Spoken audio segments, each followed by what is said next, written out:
110A.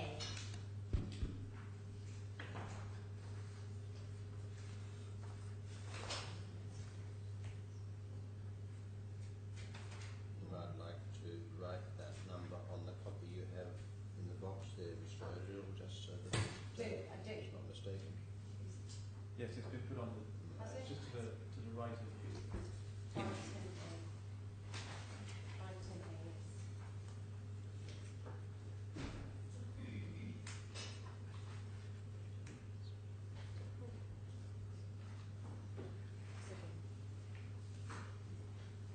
Page 510. There's no need to re-swear, Mr. O'Donnell. Mr. O'Donnell, you'll remain on the oath that you took yesterday to tell the truth. You understand that? I understand and I absolutely will, sir. Thank you. Grateful. Mr. Adil, I'm going to first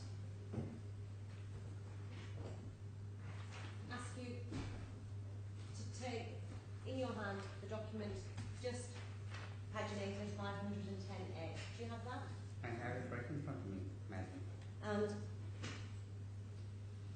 I'm going to first ask you to look at the bottom email dated the 6th of September 2013 at 11:35 p.m. You see that? I see that. Yes, I do. Is this your email? It is my email. Can you tell the court what this email is and why it was written and what it refers to? The local partners and myself have received a legal notice threatening action, commencement of court proceedings in Mozambique from PDEL For what? for transfer of shares, which has then later translated now into two actions which have been decided in favor of the local partners and myself. I think we just need to know what the position was at the time you wrote this. So when you make reference to you have chosen to take the legal route, what are you referring to in particular? I'm referring to the legal route taken by PDEL in Mozambique.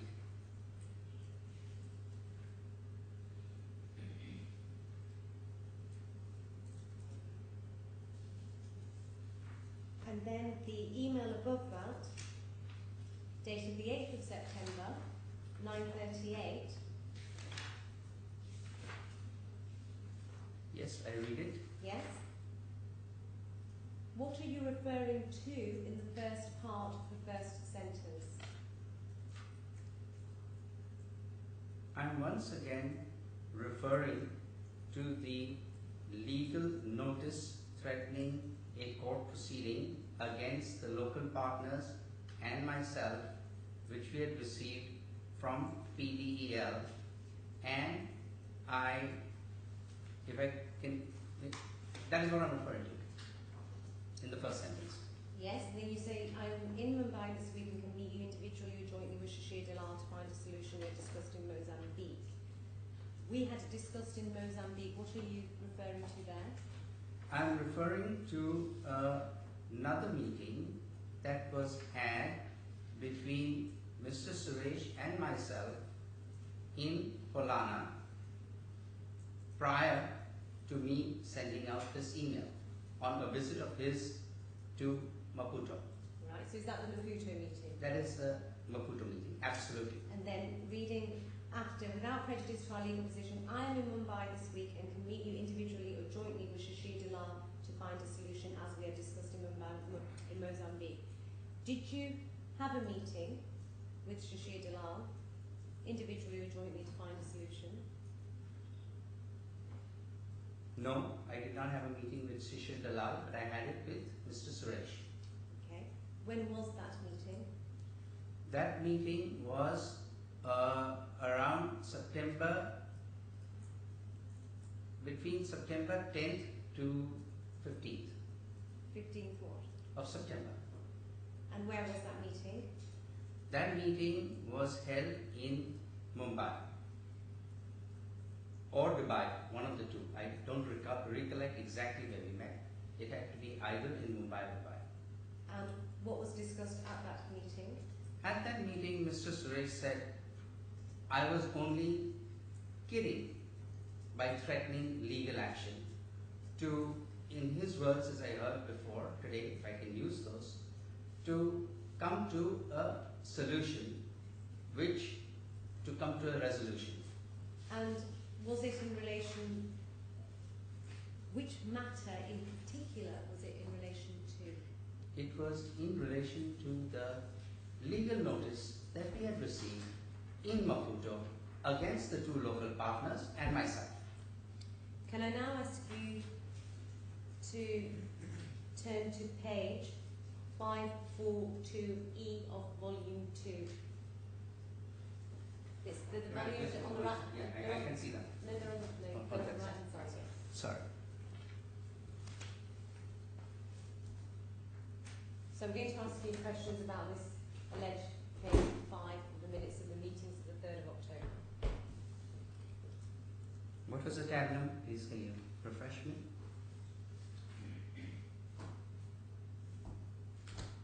This is one, two. Yes. Tab 92. Thank you.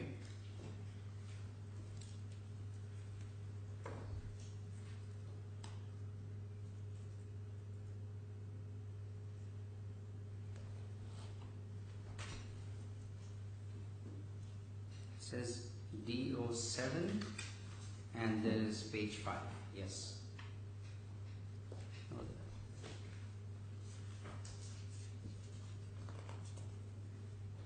There is DO1 to DO4 and after that there is a stapled copy. Yes, so if And you go to, you're referring to the stapled copy, I assume. right. So can we go to 542E? 542E, I'm on that page, yes. Right. It's a document that has a date on the right-hand corner, 9th of October 2013. Yes, I read 9th October 2013. Can you tell us, the defendant is saying that this is page 5 of the minutes of meetings dated the 3rd of October. Do you say it is or it isn't? No, it is not. It was a standalone document that was produced post the October 3rd meeting. Okay. When was it produced? It was produced between October 3rd and October 9th. How was it produced?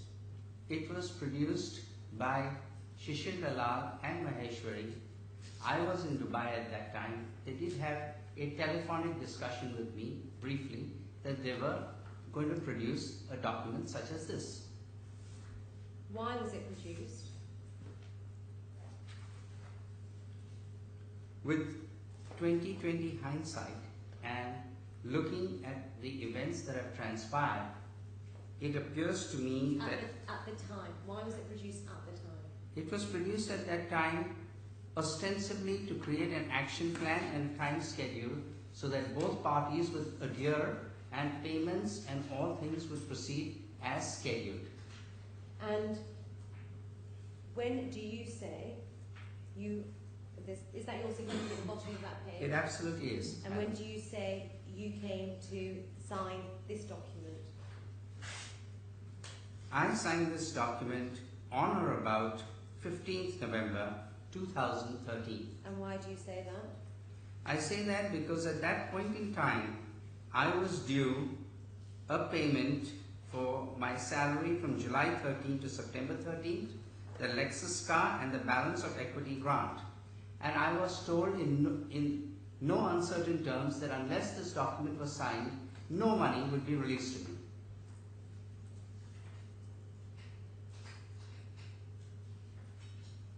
Thank you, Mr. Adil.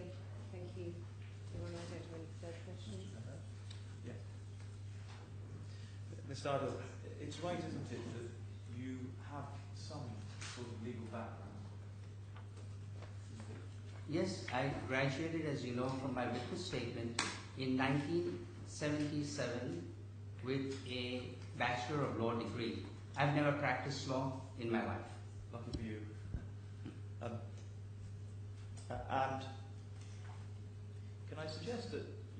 have perhaps more knowledge about the law and legal systems than the layperson? At least 30 years dating. And the words that we find in document 510, that you have a loose copy of, No, you want me without... to go? Yes, sorry. Let me go to that document, sir.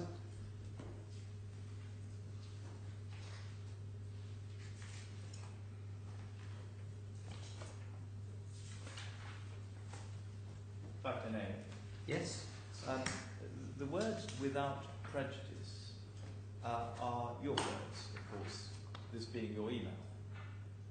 Sir, I had shown the legal notice that the local partners that I received. Please, Mr. O'Donnell. Yes, sorry. That's a statement of the bleeding obvious. It's your email. Yeah, it is my email and my words. Yes, absolutely. And can I suggest to you that you are naturally somebody who, as you said earlier,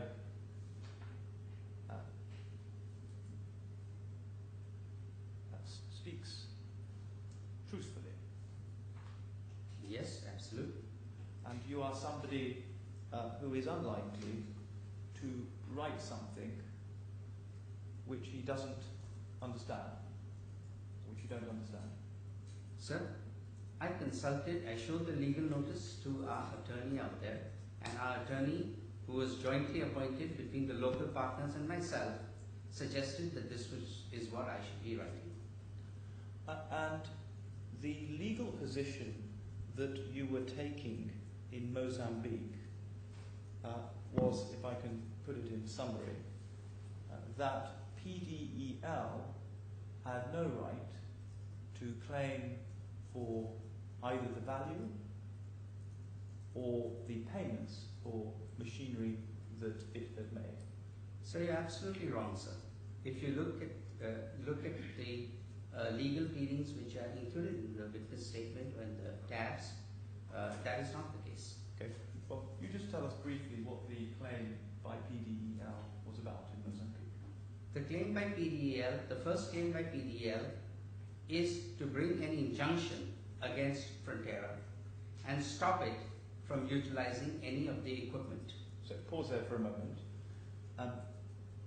That is the equipment that PDEL says it purchased for Frontera, isn't it? That is wrong, sir. Absolutely. Okay. In any event, you accept that as part of that injunction, PDEL was saying they had some right to that machinery. That is wrong, sir. Well, that's Because what you just said. no, because that machinery was bought at my instructions under the consultancy contract, and that is what they're claiming against, which the judges have ruled for in favor of. Just listen to my question. Yes, then repeat your question, sir. I'm not asking you to comment Okay. on whether PDEL's claim was right or meritorious. Okay. I'm asking you to agree with me that the claim that they were making was related to the machinery. Is that right? It's related to the consulting contract, Right. and not to the machinery. And under the terms of that consulting contract, they said that they were entitled to that machinery. Is that right? That is their claim. Yes, that's all I'm That trying is to their claim. identify at this stage. No, the claim is not right to the machinery. The claim is to prevent Frontera from utilizing the machinery till a claim in that direction can be judged upon. Yes, I understand that. It's a form of interim relief, isn't it? That's what it is. But the underlying claim, they were saying that they would file would relate to the ownership of that machine. So again, you're wrong. And let me explain to you why, if you give me permission. Well, I don't think it's relevant. So No, it's we don't wrong. need to go into that level of detail. In any event, the second claim that PDL made, you're aware of that, aren't you? Yes, because the first claim was decided in favor of Frontera and all three of us.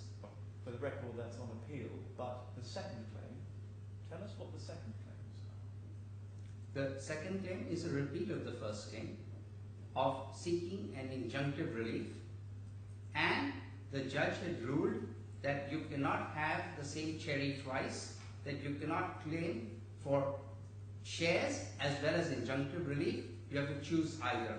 So they chose injunctive relief. Pause there for a moment.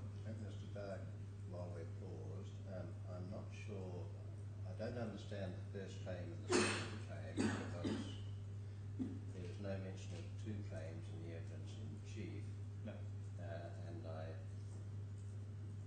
it would help me to know whether the first claim and the second claim were both part of what Mr. Adele said was the legal route to which he was referring to, or whether one was later or what. I think he said that they were both related to the legal route that he was pursuing in fairness to him. I missed that if that is so, but... Well, if that's not the position, then he can correct us. Shall I ask? No, that's not the way to do it. I'm simply saying to you that at the moment I am unclear about it, and if you are right, then I'm at fault. If you are wrong, then this evidence may be of no use to you. So let me ask the question again to you. In your evidence earlier on, in response to Miss Ahmed's question, when you were explaining what you meant by your legal position, No, the legal route. The legal route. the legal route, is that a reference to the legal route that you were going to take in respect of both claims by PDEL, or just the first? I think you misunderstand. Read it again, please, yourself. Without prejudice to our legal position? The legal route is in the bottom email. Oh, I see, yes. Yes. Since you've chosen to take the legal route, I will also refer this to my lawyers to respond to you. I just want to get clarity because I've got to make sense out of this in the end. And Mr. Ardell, the reference that you make to legal route there, what is the legal route you're referring to?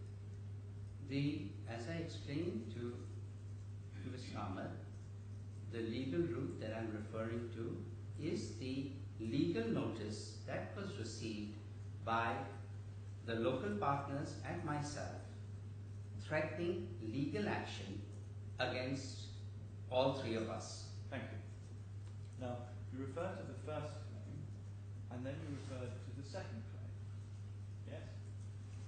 Sir, what is the date of this email? Just answer my question.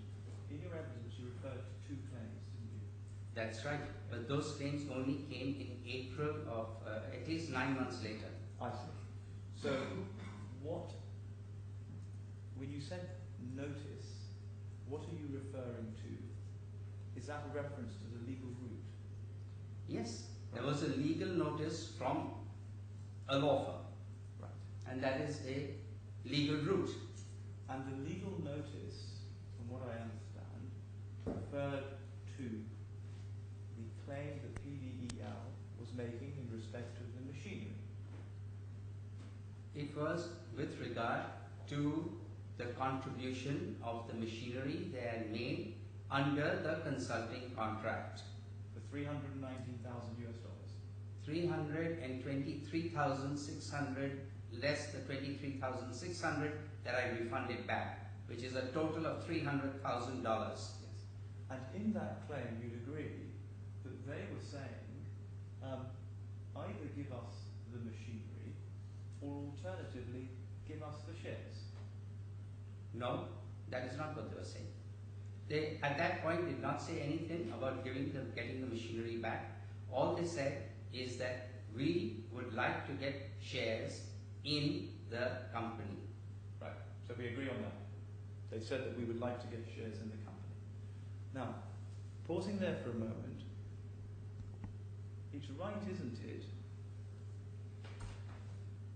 that Mr. Chaturvedi and yourself had discussed during the course of negotiations that took place the transfer of shares in Frontera to PDEL? Sir, that is wrong. Because in between there was another meeting, which I explained to Ms. Ahmed, which I told you that there was a meeting in Maputo between Mr. Suresh Chaturvedi and myself, between September 8th to the 15th. Let's have a look, please, for a moment at tab 88 in the second bundle.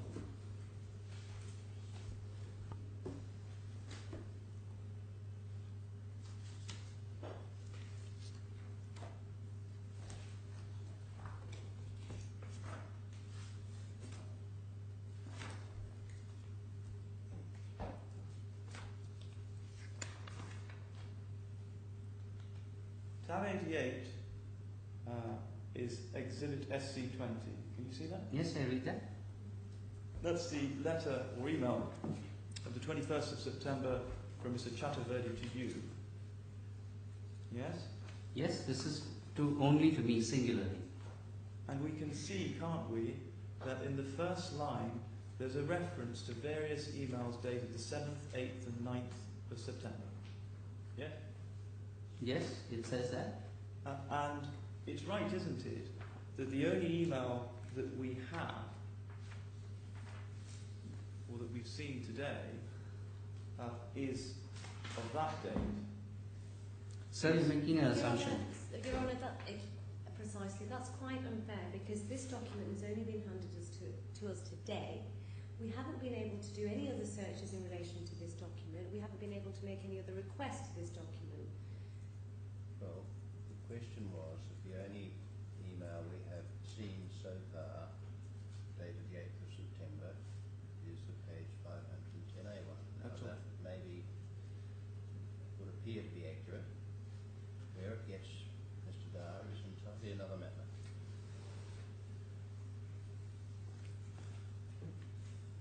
Now, do you want to have an answer to that question? Yes, As we please. go further? Yes, I would. Yes. Do you agree with that point? That this is the only email we've seen so far, dated the 8th of September. So that's what you have shown me. All right. You have not told, there could be other emails which you should disclose to me. And it's right, isn't it, if we look at the second page of this letter, at point C, there is a reference to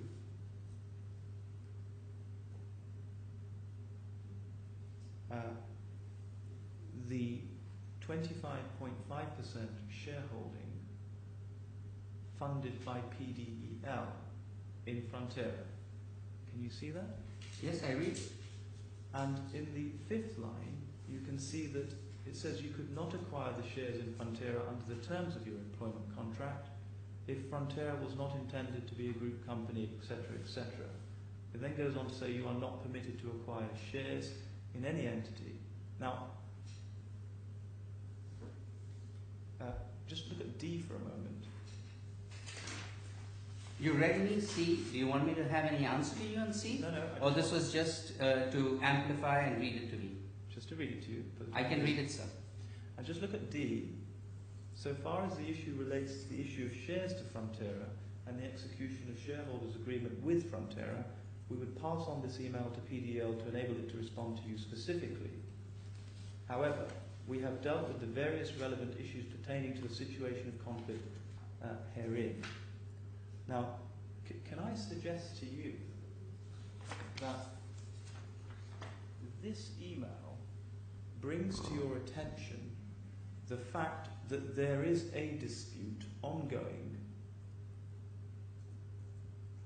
of which Mr. Chaturvedi is aware relating to the transfer of shares to PDEL.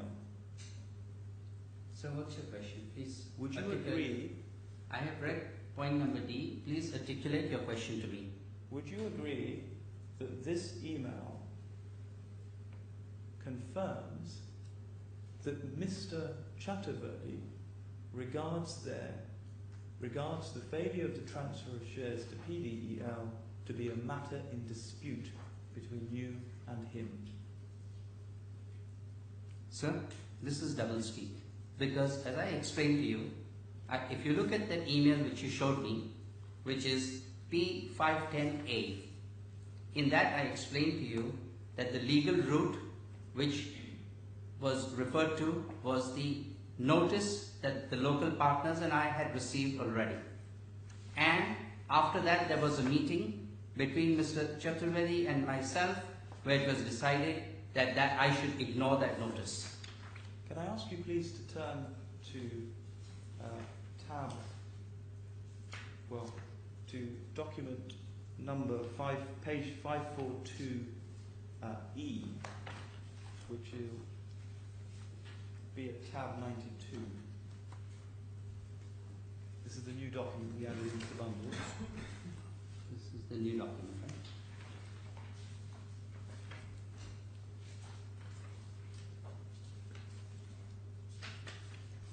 Yes, it's in front of me, sir. And to page 5. Yes, I have it in front of me. Give me 1 second to flip the page. Go ahead, sir.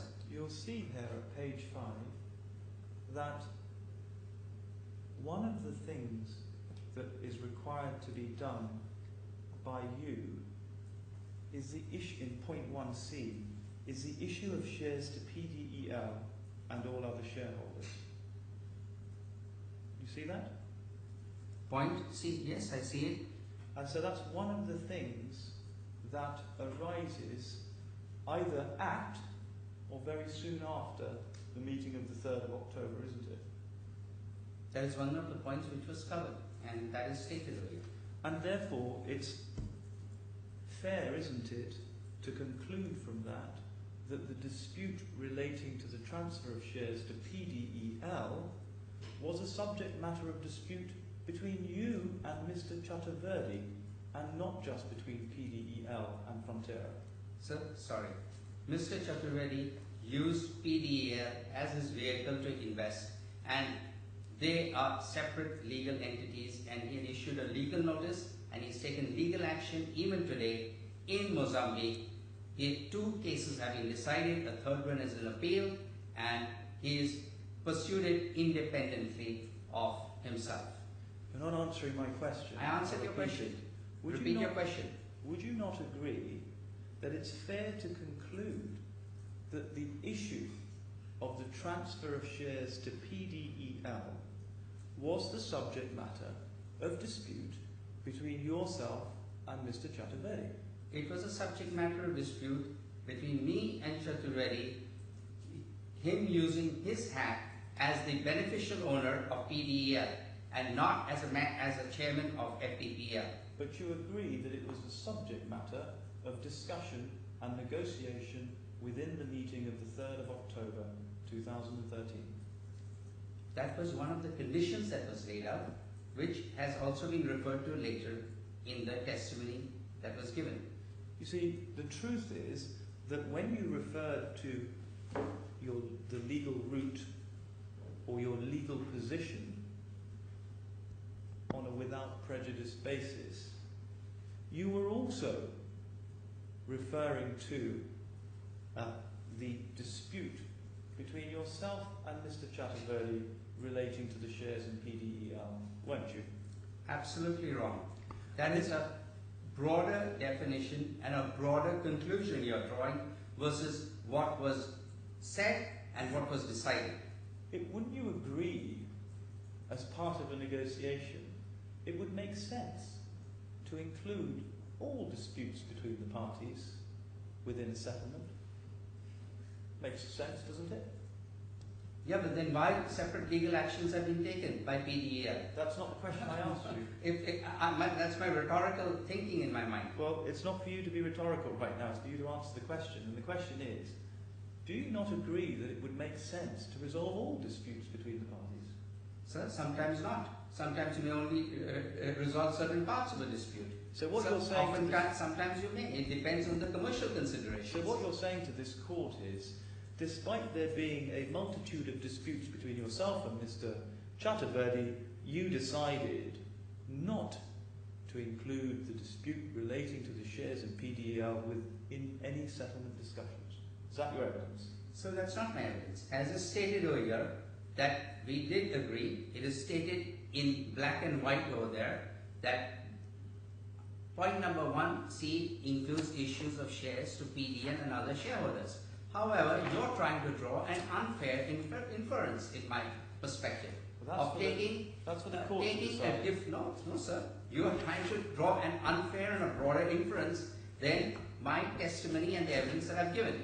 It's right, isn't it, that, and we've seen this email, that as of the 10th of July, and I'll take you to the email in a moment, there were claims and counterclaims between both yourself and Mr. Chaturvedi, weren't there? Sir, that is the first time that Mr. Chaturvedi ever raised the issue of counterclaims, and that issue has already been covered as I was listening to the evidence that he's given, and all of that has been reported. Are you really saying that you had no intention whatsoever of resolving the dispute relating to the transfer of shares to PDEL in any of the settlement discussions that you had either on the 3rd of October or the 20th of January or at any stage prior to that? So again, you're absolutely wrong, because the evidence that I heard sitting in this court was there was a repeated offer to transfer the shares on payment of monies that were due to me. You're not answering the question. I answered your question. Are you saying that it was never your intention to discuss, negotiate and resolve during the course of the meetings that I've referred to the transfer of shares to PDEL? That is absolutely wrong, because why would my conduct be that I offered to transfer the shares on payment of monies that were due to me on a simultaneous basis? I think you're not understanding my question. There was a dispute between yourself and PDEL about the transfer of shares, correct? There was a dispute between PDEL and myself and the local partners there. Please, you're always forgetting that there are 49% local partners also involved. And if this dispute only concerned yourself, PDEL and the local partners, why, would you care to explain, is it that the meetings to resolve that dispute take place between yourself and Mr. Chaturvedi, the chairman of Frontline? I'll tell you why. And not between yourself and the director of PDEL? Because Mr. Chaturvedi, although being the beneficial owner, always passed himself on when it suited him as the representative of PDEL. So when it did not suit him, he had Jaswinder Sohel go there as the director of PDEL. So you accept then that Mr. Chaturvedi was, for whatever reason, going to be settling a dispute or resolving a dispute for PDEL?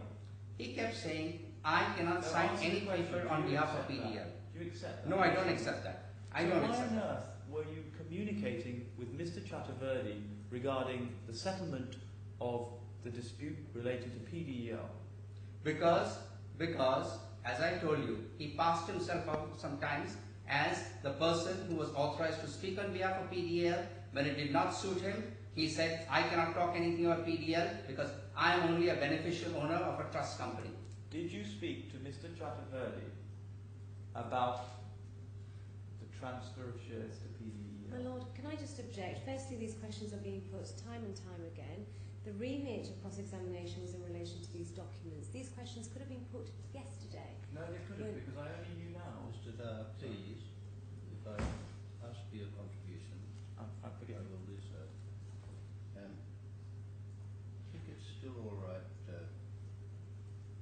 Ahmed. I think the questions do have relevance, although diminishing, to the page 510A letter, and I don't think there's been undue repetition, not yet anyway. The truth is, the explanation that you've provided now, that your reference to without prejudice to our legal position only related to the specific action brought by PDEL and to nothing else, is a nonsense, I would suggest to you. So you're wrong, because there was no specific action taken in September. I explained this to you. That action disappeared. And can I also suggest that the reason you use the phrase without prejudice is because you didn't want Mr. Chaturvedi to use any of the concessions or admissions that you may have made in any negotiations subsequently in trial. So that's wrong. because the minutes of meeting have come much later, and we do not even know at that point if there would be a meeting on October 3rd or not, as you have seen from the evidence.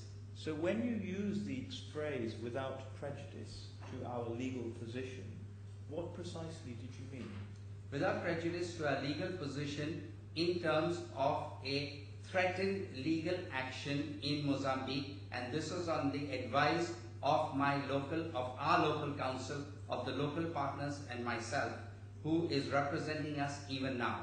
What you did, can I suggest to you, cleverly, is to draw out concessions in settlement agreements under the pretense that these would not later be used in court. This goes beyond So the new Mozambique. Can I turn back, please, to document 542, the document at 542E, please.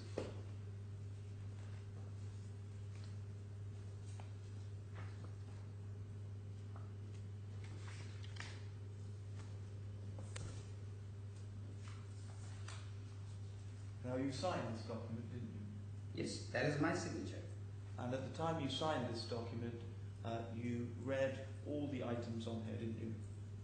Yes, otherwise I will not append my signature. And can I suggest you also had lawyers available to you and at your disposal, should you have wished to use their services at the time you signed this document? Sir, I have no lawyers except in terms of the threatened legal action in Mozambique.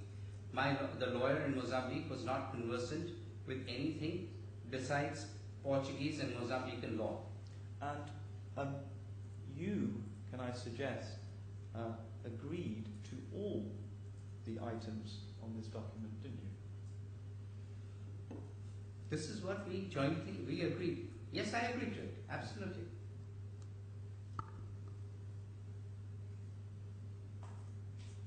I have no further questions. New re-examination. Just one question, just this document 542E. Yes. Paragraph 5, schedule of payment subject to compliance with above schedule, 15th of November 2013. Salary for July 13th to September 13th. Can you see that? I see that, absolutely. And what was your understanding? Again, this doesn't arise out of cross-examination. I don't know what the question is yet. Please start again and ask the question. I'll leave it then. I will leave it. Mr. Adil, thank you. Leave the box again. Thank you, Your Honour. I appreciate it. Okay, well, who's next? It's Mr. Maheshwari.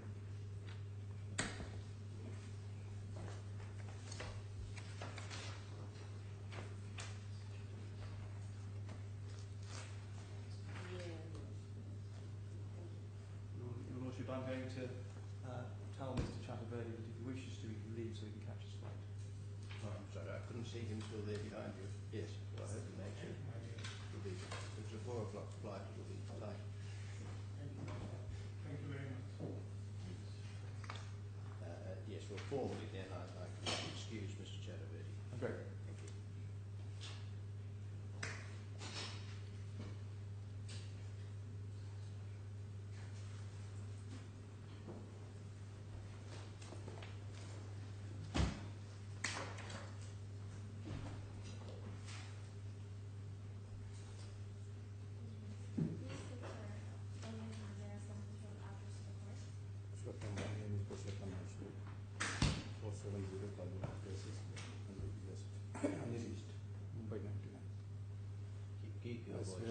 Keep your voice up, please, Mr. Mayor. Yes, please. Keep the voice up so that it can be. It's all got to be taken down through an audio tape. I swear by what I believe to tell the truth and nothing but the truth.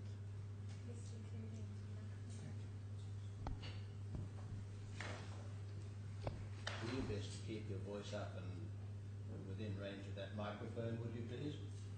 Okay. Mr. Maheshwari, you're going to have to speak louder, Okay. which is rich coming from me, given that half the time nobody can hear me. Sure. Mr. Maheshwari, you're going to have to speak louder, which is rich coming from me, given that half the time nobody can hear me. Okay. Okay. Mr. Maheshwari, can I ask you to open the bundle on your table with a red front?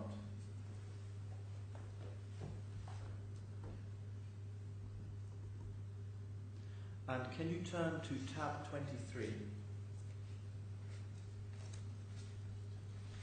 And this is a copy of your witness statement. Can you turn to the last page, please? And is that your signature? Is that your signature? Yes, please. And you confirm that the facts set out in this statement are true? Yes, please. Thank you. If you remain there, there'll be some more questions for you now. Mr. Maheshwari, can I ask you to turn up document 542A? It might still be open. Tab 92.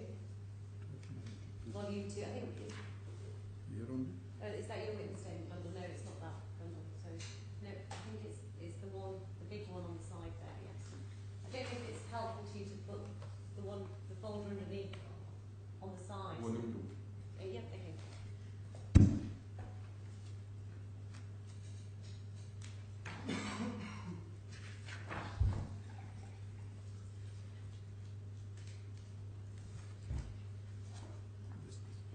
Yes, you have that there.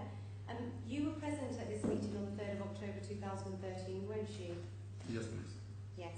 And can you see there the reference to equity grant, paragraph 1? Yes, please. Yeah. Paragraph 2, balance due on the equity grant. Do you see that there? Yes, please. It's right, isn't it, that there is no reference there that the equity grant should be paid as an advance. You agree with me there, don't you?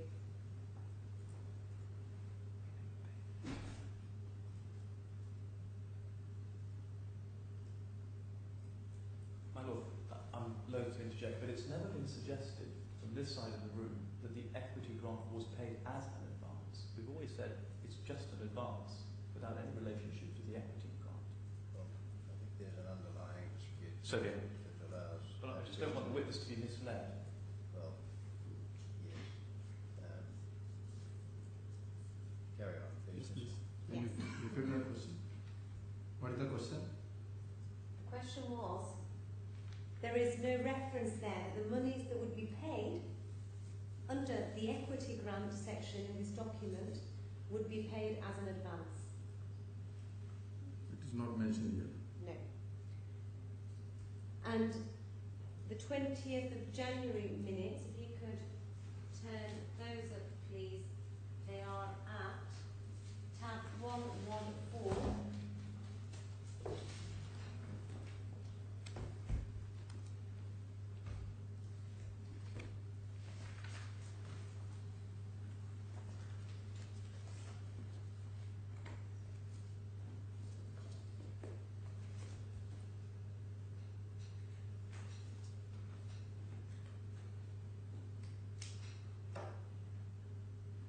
Yes, please. You were present at this meeting too, weren't you? The 20th of January meeting. I was not presented in full meeting. You were not present. No. I called after the meeting. I called after the meeting. You were present halfway through the meeting. Yes, you can say. Right. How long was this meeting? Was it about an hour? This meeting was about an hour long? This meeting was about? An hour long? No idea. You were present for about 30 minutes of the meeting. See, there was a meeting between Mr. Shishir Dalal and Mr. Chaturvedi. After completing Mr. the... Maheshwari, please. Were you present at this No. for about 30 minutes? 5 minutes. About 5 minutes? Yes.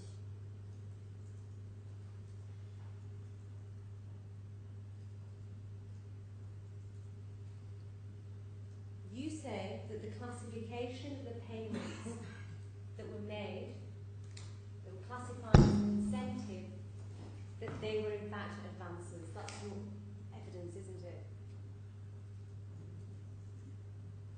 Excuse me? You say, Mr. Maheshwari, that payments that had been classified as incentives were in fact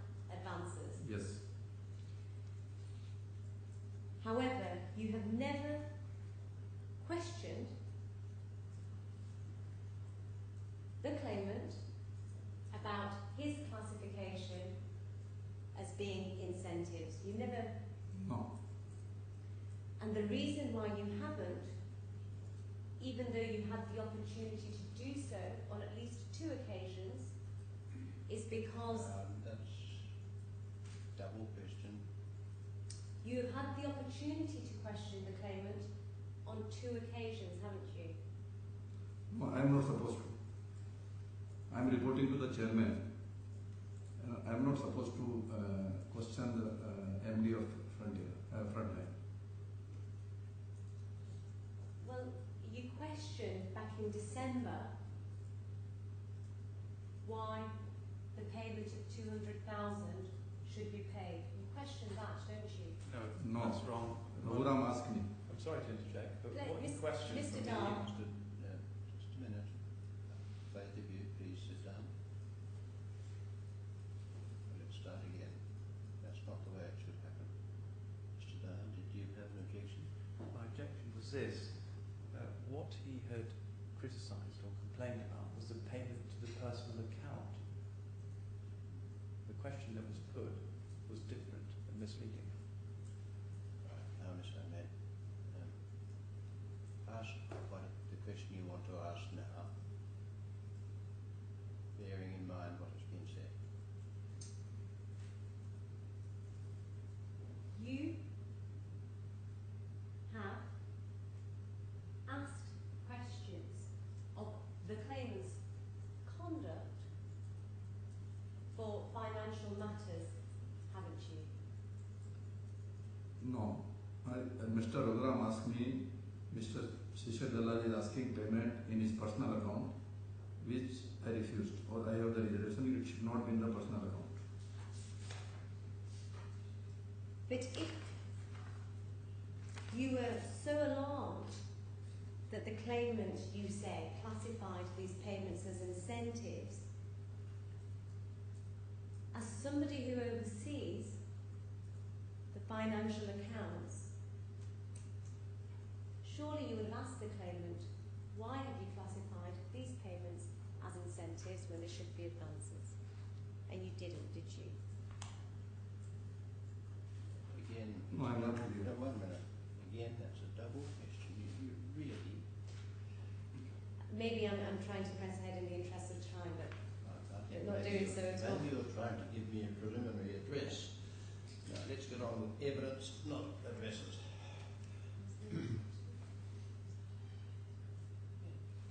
You say in your witness statement that the classification of these sums, that they alarmed you.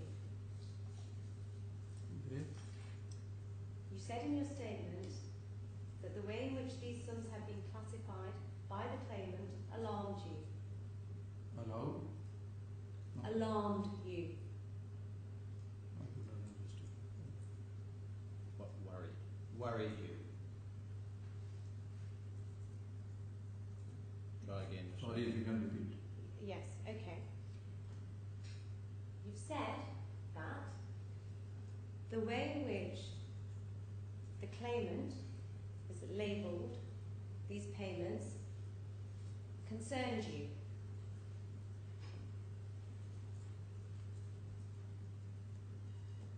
I'm not clear. I can read my statement. Were you worried? Let's take it a step back then. You say that you went to FDPL's offices in June, Yes. and you say that you reviewed the accounts. Yes. You say that you saw these payments classified as incentives. Yes. You say that that worried you. It is? You found it concerning. No, I'm not clear. You don't agree. You didn't No, find no, it but concerning. I'm not clear about your question. Were you or were you not concerned that these payments had been classified as incentives. Yes, I am, sir. Thank you. And if you are so concerned, then why is it that you didn't ask the claimant, why have you done this? I'm not supposed to ask claimant. I have to report to chairman. I came on behalf of chairman for checking the accounts.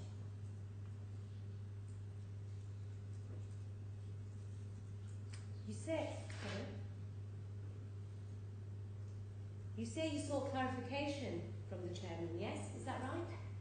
Yes. What clarification did you see? I asked when it was decided that this is advance payment, why it is classified in the incentive? Right. Because in 25th December, when I raised the question, and then chairman cleared it should be as an advance. And later on, it is classified as incentive, so I raised the questions.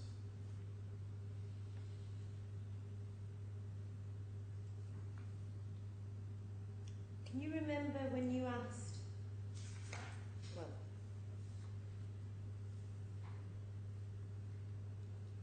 you asked Mr. Swamy and Mr. Jomi, well, what did you ask them to do actually? After you found out, what did you ask Why them to this do? amount is shown as incentive? Right, and did you ask Jomi and Swamy to do anything? No. You didn't ask them to do anything. That was a no.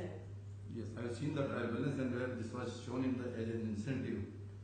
Then I referred this matter to chairman. Yes, and did you ask Swamy and Jomi to do anything? No. You didn't. After that, when I consulting with the chairman, I asked them to change the entries as an advance. Somewhere in the month of August.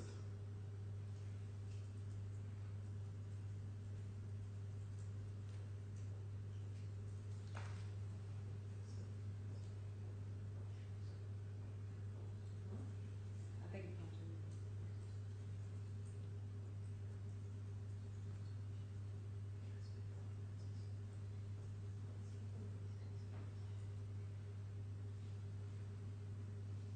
So whilst you asked Swamy and Josie to change the entries, you accept that you yourself didn't say anything at all to the claimant about these entries.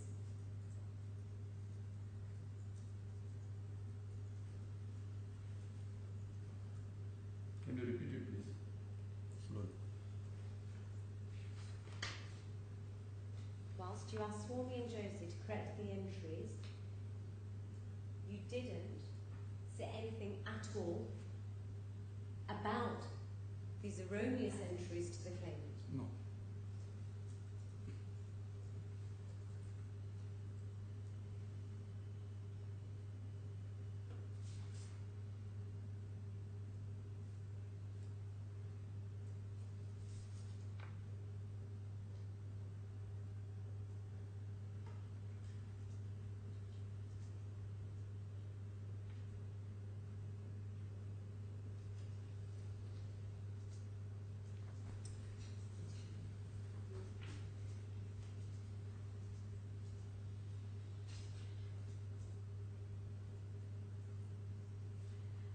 Thank you, Mr. Maheshwari. I don't have any further questions. Thank you. The re-examination, Your Lordship. Mr. Swary, thank you very much. You're free to leave if you wish. Thank you, sir.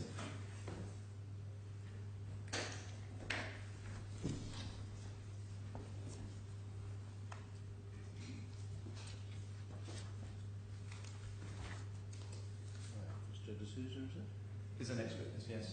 Mr. D'Souza.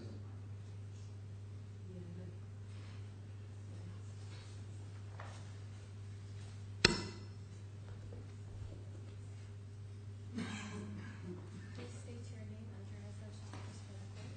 Yeah, my name is Lloyd D'Souza. I live at Dubai on Bank Street, near Musalla Towers, the ground floor. I swear by what I believe to tell the truth and nothing but the truth. Please state your name. Okay. No, you know that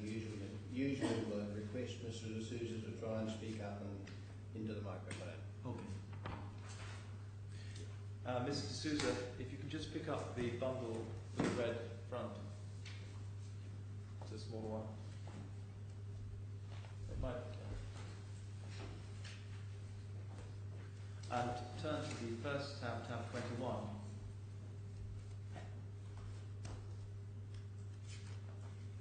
You see your statement there?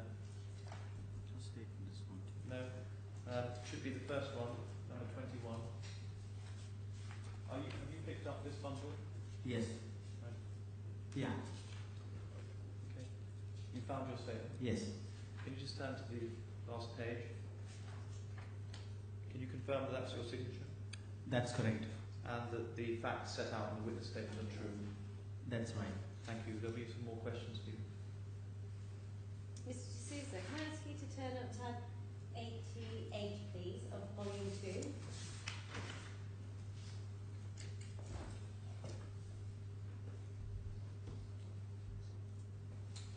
It might be this large one here.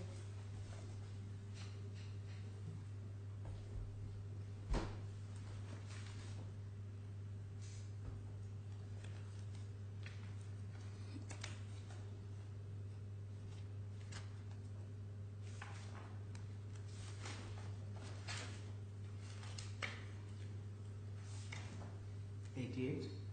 Yes? See that letter there, 21st of September? Yes. Yeah?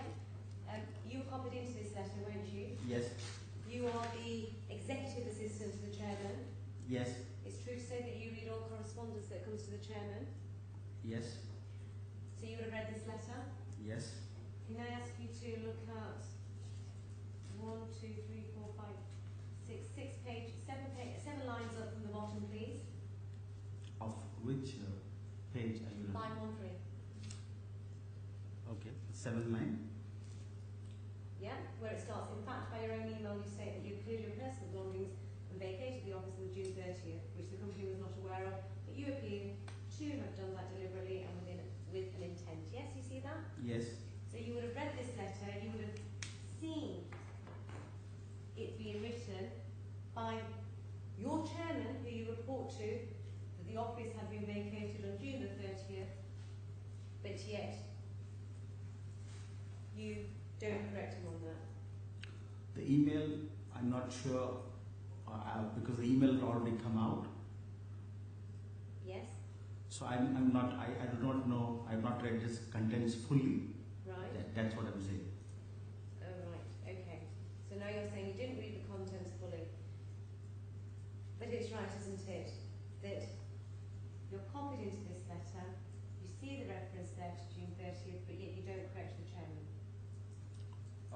This was already done not with my understanding, or I was not being referred to. Thank you, Mr. D'Souza. No re-examination, Your Lordship. Mr. D'Souza, thank you also. Please Thank you. feel free to leave.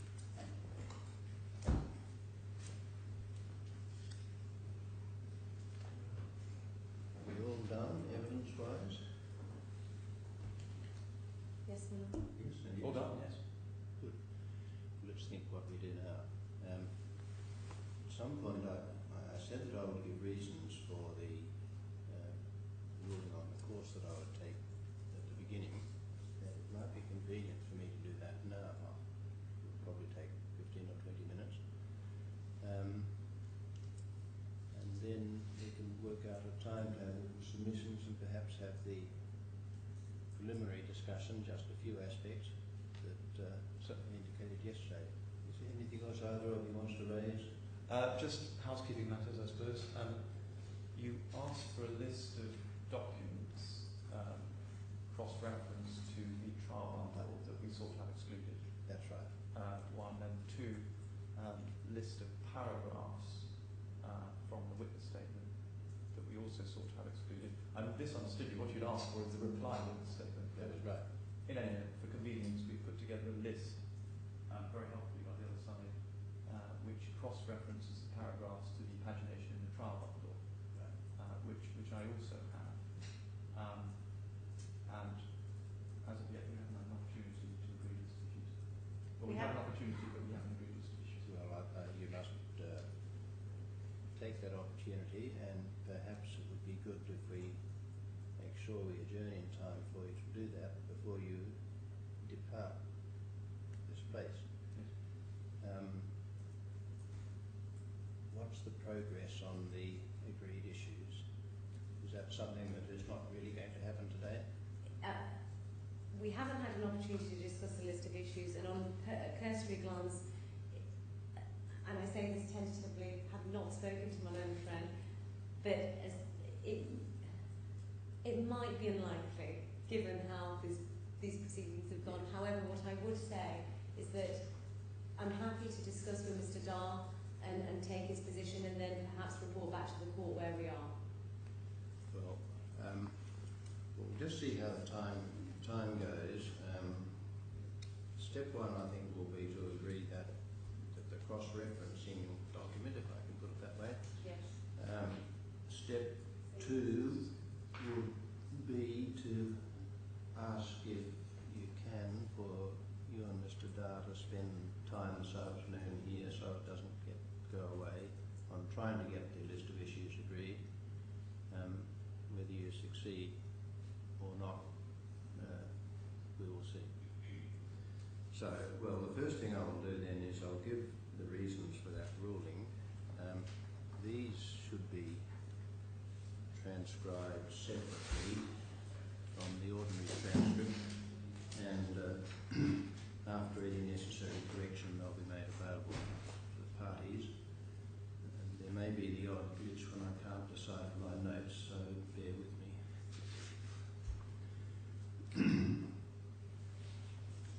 The trial of these proceedings was fixed for 17 May 2015 by an application filed on 21 April 2015.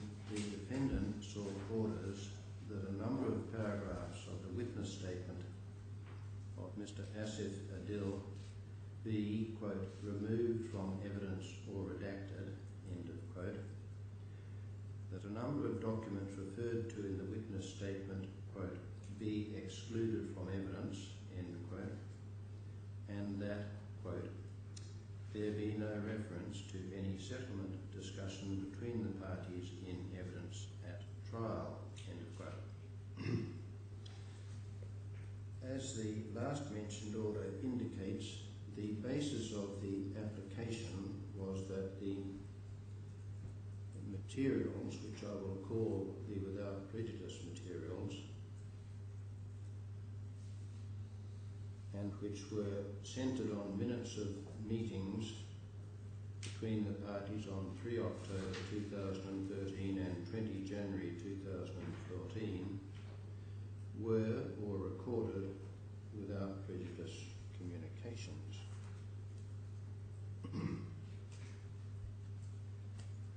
The application came before me at trial, which in fact commenced on 19 May 2015.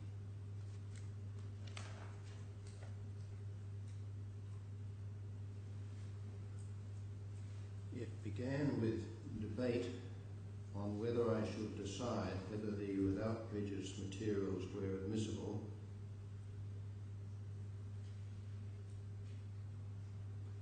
and if so, whether as part of the trial hearing rather than on initial and separate hearing of the application. To explain the second of these matters, I proposed to the parties, who did not appear to have considered it, that the without prejudice materials should be received subject to objection and their admissibility decided as part of the trial hearing and decision. I briefly indicated my reasons. Slightly more fully, they were as follows. The defendant said that the two meetings were in settlement of disputes concerning termination of the claimant's employment on 30 June 2013. the claimant said that that was not so at all. He said that a purported termination was waived or otherwise ineffective, and they were commercial negotiations on revision of his employment contract. It was not suggested, brackets, but see the last paragraph of these reasons, close of bracket, that there had been any overt agreement or description of the communications as on a without prejudice basis, and their basis was to be determined objectively from the circumstances in which they came about and the communications themselves. The correct characterisation of the without prejudice materials was best, if not only, to be ascertained by placing the meetings in the context of whether there was termination of the employment and what disputes arose and how the parties acted in the period after 30 June 2013. Further, issues of credit could arise which should not be twice addressed, and perhaps on different evidentiary bases. It appeared to me, and I said, that subject to what the parties wished to say, the proper course was as I had posed.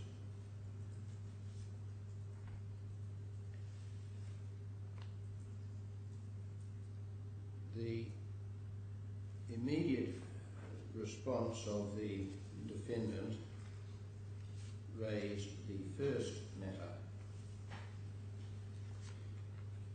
It submitted that the application and thus the decision on the characterisation of the without prejudice communications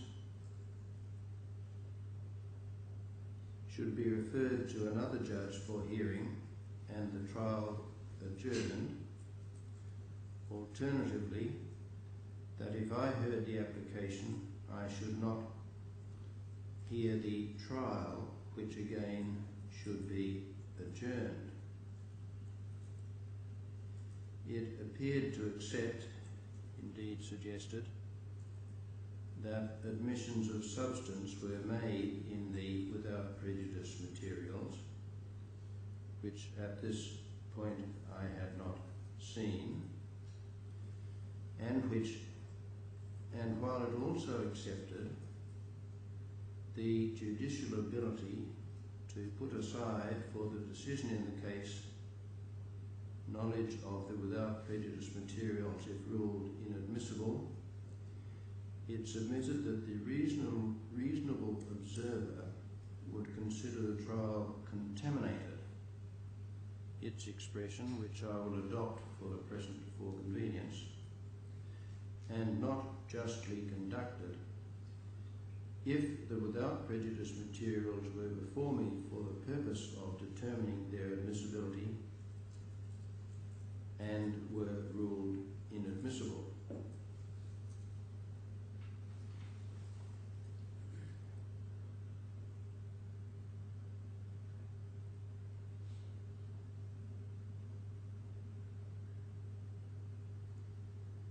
I do not think that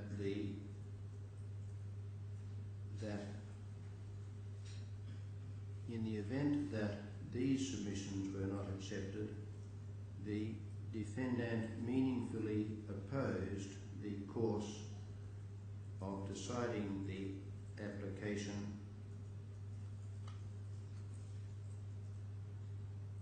as part of the trial hearing and decision, its position being that that course should not be taken because of the contamination. The claimant opposed the defendant's submissions, submitting that I was entitled to look at the without prejudice materials for the purpose of deciding their admissibility and could do so without contamination, and that the decision could be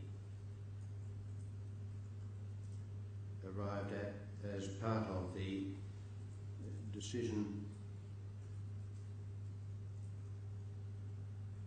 at or following the trial, decisions at or following the trial. I declined to refer the application to another judge and said that I would decide the admissibility of materials, of the without prejudice materials, as part of the trial. I said that I would give my reasons within a short time, and I now do so. Ordinarily, questions of admissibility of evidence are determined by the trial judge at the trial. While there are occasions appropriate for determination in advance of the trial and by another judge, it is commonplace for a judge to receive material, including where there is contest over the material's without prejudice character, although the material is not evidence, for the purpose of deciding its admissibility, and to continue with the trial having ruled the material inadmissible. An appropriate course for the defendant was to give due notice to the claimant that it would object to the paragraphs of Mr. Adil's witness statement and the documents, and take the objection at the trial. On the question of contamination, the claimant referred to in re Daintrey, D-A-I-N-T-R-E-Y, 1893 2QB 116, which endorses looking at a document claimed to have without prejudice character for the purpose of deciding its admissibility. Of more direct assistance, however, is Berg, B-E-R-G, and IML London Limited, 2002 1WLR 3271,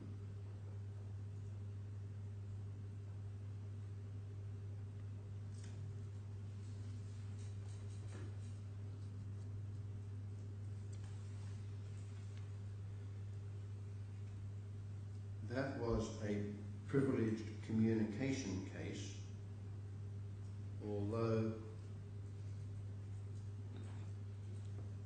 without prejudice communications were instanced as well in his lordship's discussion. Stanley Burnton, B-U-R-N-T-O-N-J, observed that the procedure of the court would be greatly hampered if and the cost of litigation greatly increased if the court were to too easily come to the conclusion that the viewing of prejudicial irrelevant material necessarily disabled the court from continuing to hear the proceedings, and stated two aspects for the court's consideration in determining whether or not it was disabled. The first was whether subjectively the court considered the judge considered that he was disabled from fairly continuing with the case. The second was expressed, and I quote, "There are circumstances, in my judgment rare circumstances, in which whatever the subjective feeling of the judge in question, he cannot continue with the case without there being a real possibility or a real danger of there being seen to be, by a fair-minded and informed observer, and an unfair trial," end quote.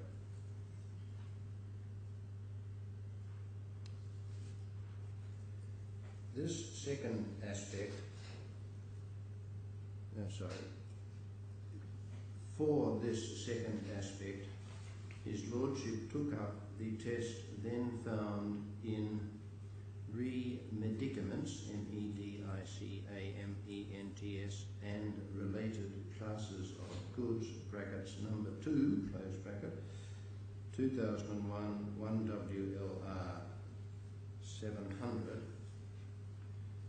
The test has since been refined in McGill, MAGILL, and Porter, PORTER, 2001 UKHL 67, 2002 2AC 357 at 102-103 by deleting the reference to a real danger, and it was shortly stated that, quote, "The question is whether the fair-minded and informed observer, having considered the facts, would conclude that there was a real possibility that the tribunal was biased," end quote. As explained in Berg, in a case such as a privileged communication case,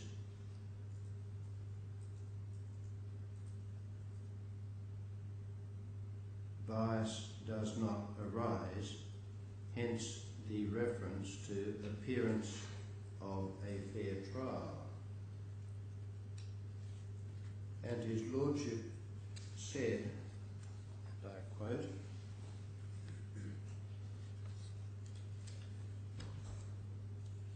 "The fair-minded observer will appreciate that the judge is not partial to either party, will appreciate that when the judge expresses his views as to whether or not he can continue, he is expressing those views honestly and unaffected by any connection with either party."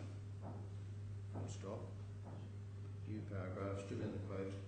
"The informed observer will know not merely of the traditions of judicial independence and impartiality, but will know of the procedures of the court, of the practices of the court, and the facts of the case in question."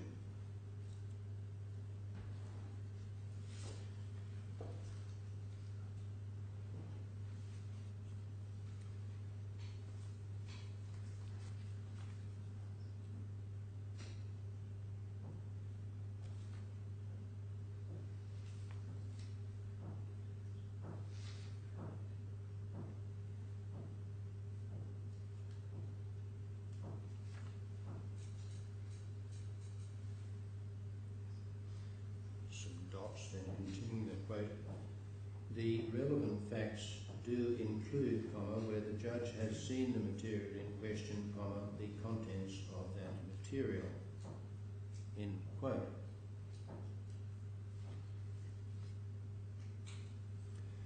The judgment of Stanley Burnton J was quoted with approval by Dyson, DYSONLJ, in the Court of Appeal in Garrett, GARRATT, and Saxby, SAXBY, 2004 EWCA Civ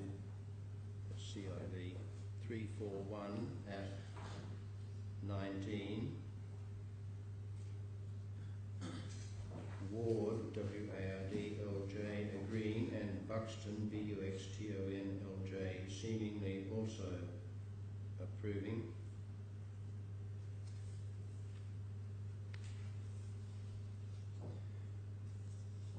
This was a Part 36 offer case in which His Lordship was satisfied that the judge could have continued to hear the case.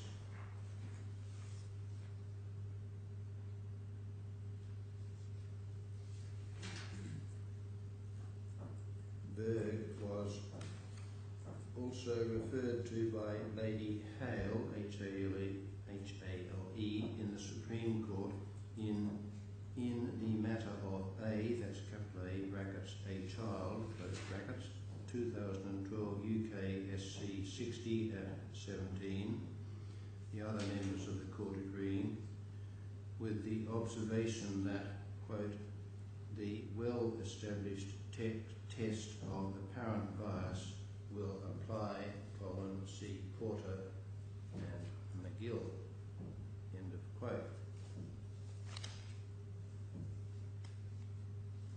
Although the defendant did not refer to these or any cases, its submission, including the language of contamination, effectively took up the second aspect stated by Stanley Burnton J. in Berg.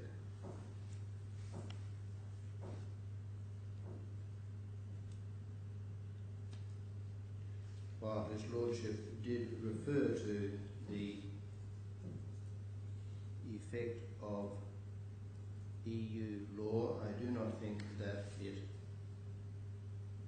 materially affected or affects the test to be applied, and I direct myself accordingly. I did not feel in any difficulty in continuing with the trial should the without prejudice materials be ruled inadmissible. I was not satisfied that this was one of the rare cases in which a fair-minded and informed observer would conclude that there was a real possibility that, through influence of the knowledge gained of those materials or otherwise because of their reception subject to objection, there would be an unfair trial. That observer would be informed by the ordinary practice of a judge ruling on admissibility and continuing, if ruling material inadmissible, without which it should be said cases would grind to a halt, and the judicial capacity earlier mentioned through long practice to put aside for the decision of the case knowledge of that material in that event. Without more, I would not have acceded to the submission of contamination, more correctly one in accordance with the second aspect and the test in McGill. In the present case also, however, consideration of the reasons for the decision as part of the trial would in my view be attributed to the informed observer and would add to that observer's acceptance that there was no unfairness in taking that course. On the proposal which I made to the parties, it is sufficient that having heard the parties, I remained of the view that whether the without prejudice materials were admissible should be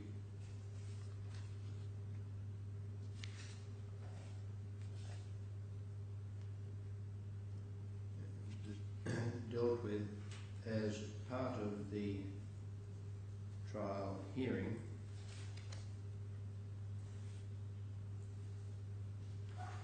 if in due course the without prejudice materials were ruled inadmissible, they would be disregarded, and I was and am confident of the assistance of counsel in any necessary dissecting out.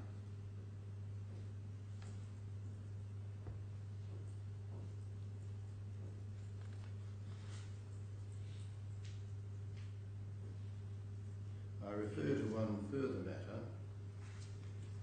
The defendant submitted that it would be unjust to require it now to respond by witness statement to the without prejudice materials against the event of their admissibility.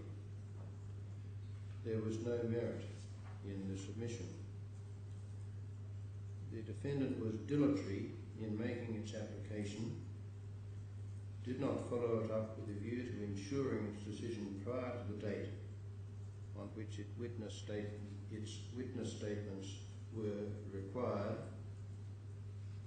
and in time for the trial to proceed, and it should have responded fully to the without prejudice material so far as response was called for, whilst maintaining its objection.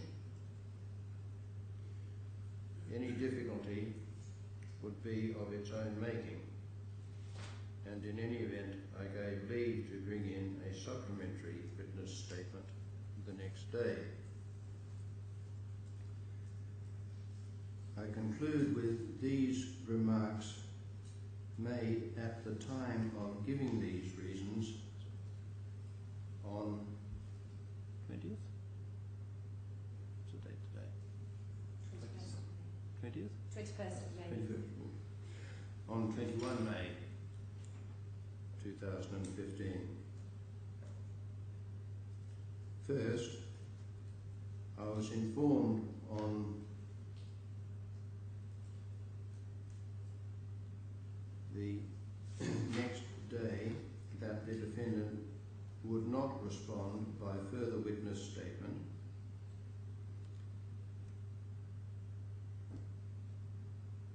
Secondly, there was produced today a document said to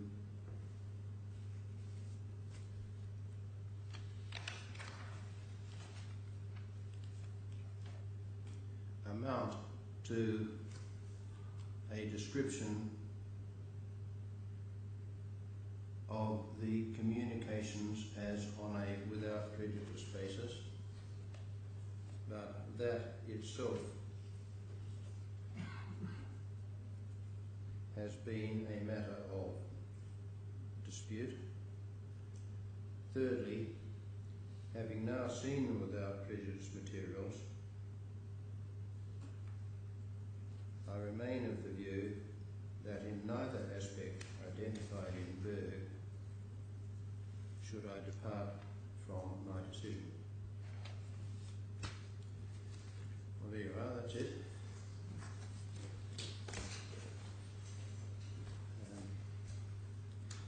Now, timing. Yes. My lord, I don't know if you want to hear submissions about timing first, or you want perhaps to go through the list of issues, because I have had an opportunity now to go through them. So we're in your hands as to what order you want to take us in, whether or not it's the draft list of issues or the timings. Do you have a copy of, is it an agreed list? It's not an agreed list, no. Well, that's no use to me at all. Right. If in due course you cannot agree, I suppose I end up with two separate lists, but it's obviously highly desirable if you agree. I should say that I had a fairly quick look through the list which you provided, or which was provided, being your list this morning, Mr. Dart. It did not leap out to me as being a satisfactory list. and I'm not able to take it any further. So, So would the two of you please spend some more time on it? Well, I will only say this. My observation is, having looked at it, that there are certain matters that are raised in here that if the defendant is seeking to pursue those, then we would submit that they would require a wholesale amendment of the amended defence and counterclaim. But I leave it at that. Well, that's entirely maybe something that comes up in due course. So it's not looking terribly promising, but do your best to get an agreed list. Certainly, yes.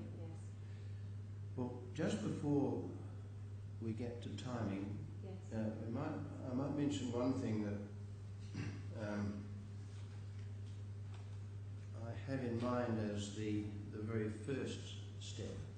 Mr. Dow, this is really addressed to you, and it's simply my purpose to try to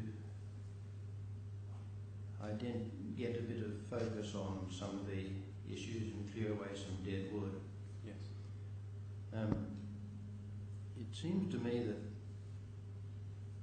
that there are two aspects of the without prejudice issue that I thought I would mention to you. One of them fairly directory, the other a request for you to consider it. Right. The directory one is this. It seems to me that quite a lot of the paragraphs, and maybe more, that you have identified in the order for your application just can't be under the cloak of without prejudice for this reason, and I'll speak in a degree of generality.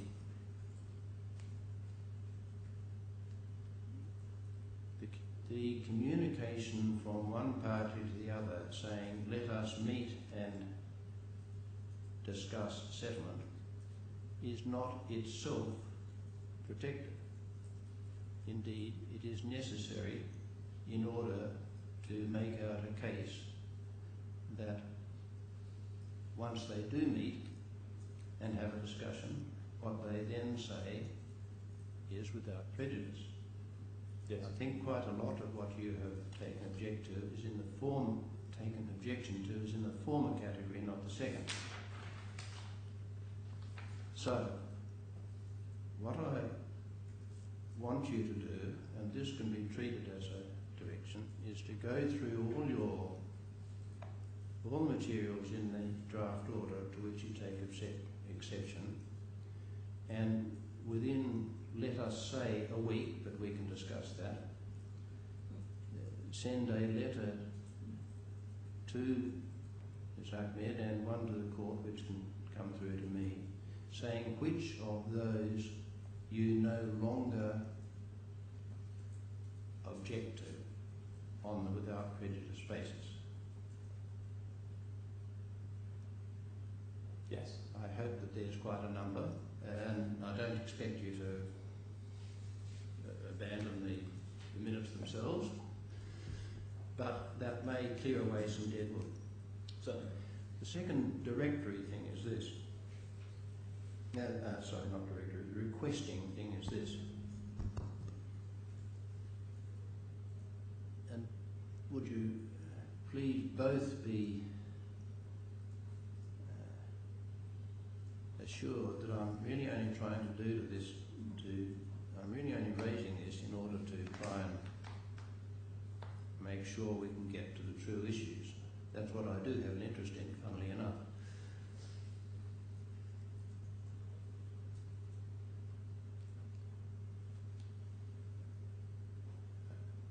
Ms. Ahmed's case involved saying, look at these things that were done after the 30th of June. They show that there was an employment relationship. Yes. Now, I want to just try and understand how she puts it a little later on, but putting it in those general terms. So you, Mr. Dow, are going to be faced with a number of things that were done. Miss Ahmed's going to say, well, they show there was an employment relationship. And I suspect you may want to say, yes, but the only reason they were done was that we had this meeting and we agreed they would be done but on a temporary basis or on a conditional basis or something like that. In other words, I wonder whether the true position is that you really want to have some evidence of these without prejudice negotiations in the case to try and defuse Miss Ahmed's case in part. I'm simply asking you, therefore, to just reconsider your position. If it ends up that you say you don't object to any of it, well, there'll be a much bigger list, but in shorter terms, that you send through in a week's time. Yes. All right? No, I understand what your lordship is saying. Yeah. No. It's only it's a matter for you entirely on the second aspect. Now, is a week okay? Yes, that should be sufficient. All right.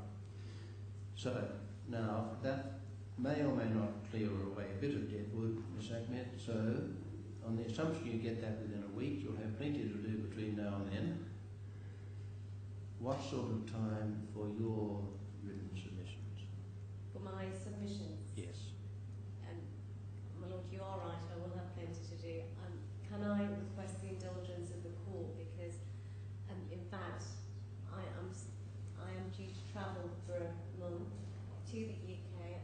I'm getting married, and so I won't be back in the office until July. So I was hoping for some indulgence from the court to allow us. I would ask for 6 weeks. However, again, this is an indulgence, and therefore I am in your hands. When are you going to be ceasing work before you go off? Well, I'm supposed to be taking all of next week to organise. I can assist. Lots I have of no things. objection. Yes. No, but I have an interest in this. Yes, of course. Well, Just to assist. I was supposed to, next week is going to be taken up with organisation, so that's the last week in May, and then I'm out for the rest of June. Okay, well, So, it's a persuasive reason. And And assist your lordship. I will be attending a wedding over 4 days for our senior partner in June, and also have a 5-day trial.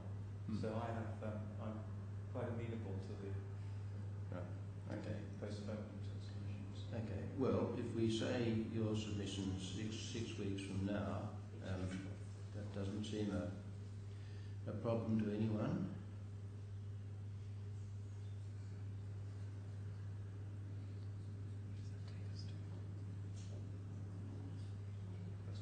Can you tell me what that date is? it's the 2nd of July. I'm back in the office.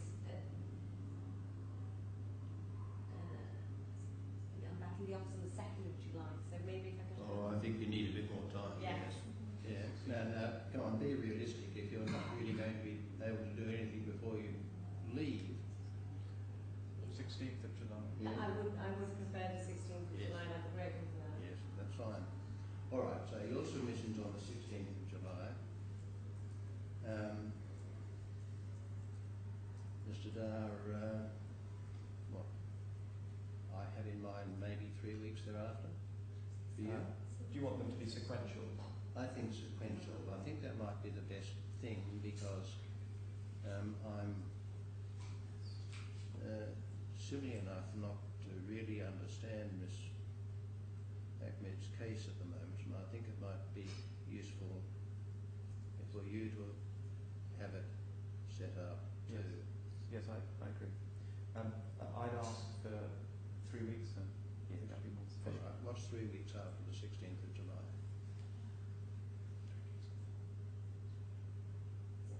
August the 6th? Yes. 6th of August. That might cause or something. Can I ask for 1 more week then? I'm so sorry. All right, that's fair enough. 12th of August. 12th of August? 13th. 13th? Sorry. 13th of August. 13th of August. 13th. All right, that's good. Now, I'm not too sure about reply. And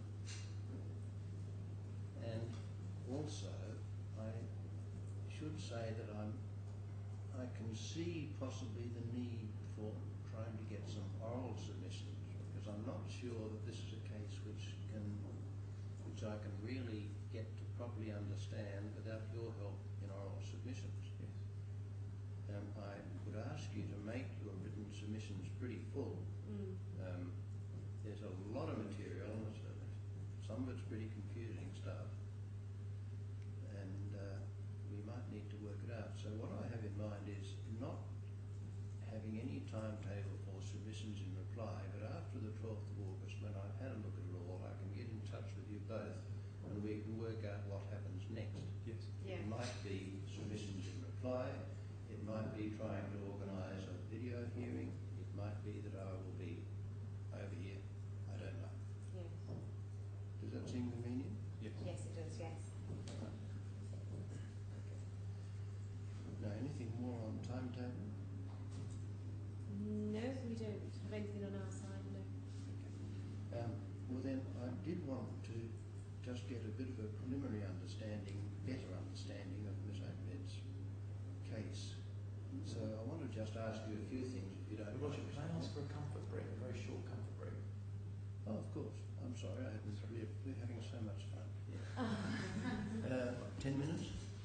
Yes. The luxury of 10 minutes, all right. All rise.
Keeps things like going to the meeting and then going to receive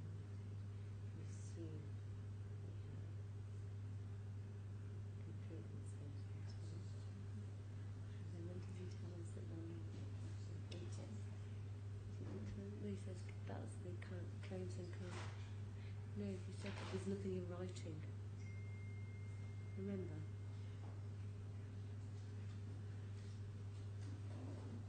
Second, third.